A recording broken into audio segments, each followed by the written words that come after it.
Jacinto turned back first. When Captain Iggy DiCarlo heard the first distress call, he didn't hesitate. He immediately ordered a course be set for Amidon Island. The command stunned his crew. Jacinto currently led the Tohil Regatta, and abandoning the course would cripple their chance at winning the 2847 Courier Cup.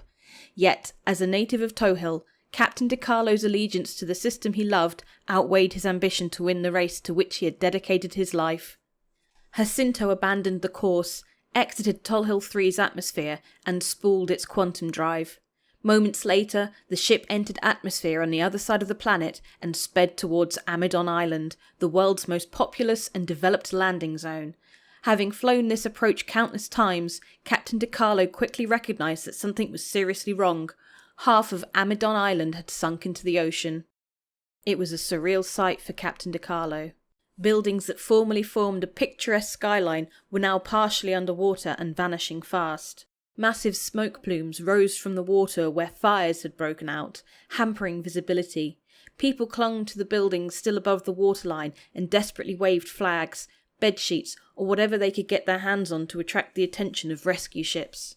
Captain DiCarlo immediately commed competitors in the Tohil Regatta to request assistance. Most of them had heard the initial distress calls, but either assumed it was a hoax meant to disrupt the race or an issue the locals could handle.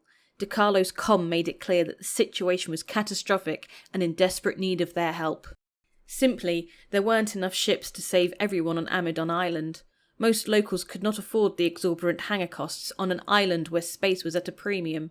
Making matters worse, it was also the height of tourist season, and the island was filled with people enjoying its unique ecology while in system for the regatta. Many of these visitors arrived on world via commercial transports and had no way off the slowly sinking island. Amidon Island becoming submerged was shocking, but not completely unexpected. For years, people abstained from settling on Tohil 3. While this ocean world lacked landmasses, it did contain something close, yet completely unique: massive floating botanical clusters. Legend claims that a damaged smuggling ship first landed on one out of sheer desperation. Surprised at their sturdiness, smugglers secretly used the floating biomasses dotting the world as hideouts and dead drops. Word slowly spread about this extraordinary flora, attracting scientists, eco-tourists, and businesses looking to capitalise on the influx of credits. Amidon Island quickly became the planet's primary landing zone thanks to its relatively large size and central location near the equator. Development remained minimal for years, only to expand as more people visited the system. Hardline environmentalists argued against larger settlements, but interest in the planet outweighed concerns for it. The ability of these floating islands to withstand the increased weight without any obvious negative side effects only encouraged further development. In 2803, Dala Ibori, a local historian and ship enthusiast, organised a small event that travelled many of the old smuggler routes.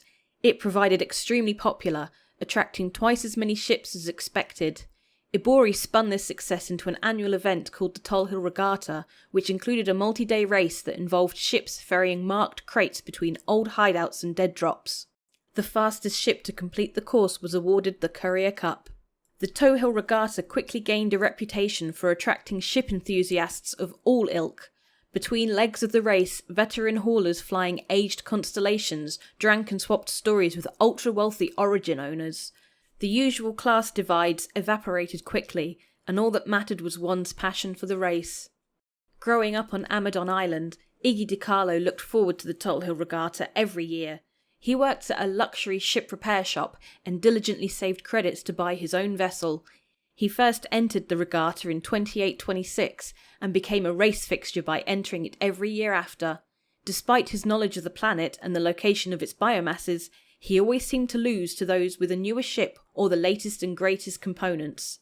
In 2844, Captain DiCarlo purchased a used Origin 600, which, prior to the line's recent luxury revamp, was considered a mid-sized transport ship, and strategically modified the minted Jacinto with upgraded components. His dedication and attention to detail paid off. Prior to the 2847 regatta, Captain DiCarlo had never held a lead this late in the regatta.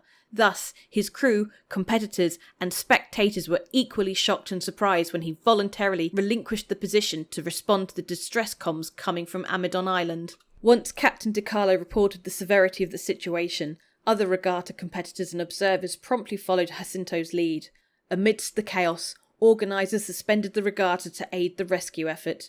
Soon, ships swarmed the sky above Amadon Island. The sight below shocked and stunned regatta pilots. Amidst the chaos and confusion, Captain DiCarlo became the driving force behind the rescue effort. Once Jacinto was at capacity with evacuees, he directed other ships to buildings about to be submerged, and designated flight paths for ships approaching the island and those leaving it. His familiarity with Amadon Island and its buildings proved invaluable to the rescue effort. The disaster of Amadon Island would have been worse if not for the actions of Captain DiCarlo and the ships from the regatta. The tragedy led to increased building regulations on Tohil 3, and in an unfortunate twist of fate, also effectively ended the Tohil Regatta, as organisers worried its success was partially responsible for the overdevelopment of Amadon Island. Ship enthusiasts may lament that the Tohil Regatta no longer officially exists, but many still visit the system to informally fly the route. Regatta fans have even organised an ongoing movement to restore the tradition, so future generations can experience it for themselves. Whether that plan ever comes to fruition or not, the Tohil Regatta will forever be remembered as a truly unique event, one where its participants valiantly came to the planet's aid when needed the most. Every month we have a Star Citizen ship giveaway. For October 2020, it is for a Mercury Star Runner. This highly anticipated multi-role ship is going to be great for small to medium-sized crews that want to do a bit of everything, whether that be cargo running, data running, missions, combat, smuggling, all that sort of jazz. And it's going to be in-game and flyable very soon. All you've got to do to be in for a chance of winning one is comment on any of my videos made during October, including this one. More details down below. What am I shilling for today, I hear you ask? Do you hate it when people steal all of your money and your house over the internet? I know I do. NordVPN may have been invented by wizards to help protect your personal data from the prying eyes of the dark web, a sinister cabal of technomancers that grow in power the more they know about your browsing habits. The true story of NordVPN's origins are unknown and lost to the ages, and without using facts, no one really knows how it provides more accessibility to otherwise censored websites or a safer security experience for all that use it. All I know is that it does, and that when you sign up to it, the power level of my bank account grows, and I use it, and maybe you should too.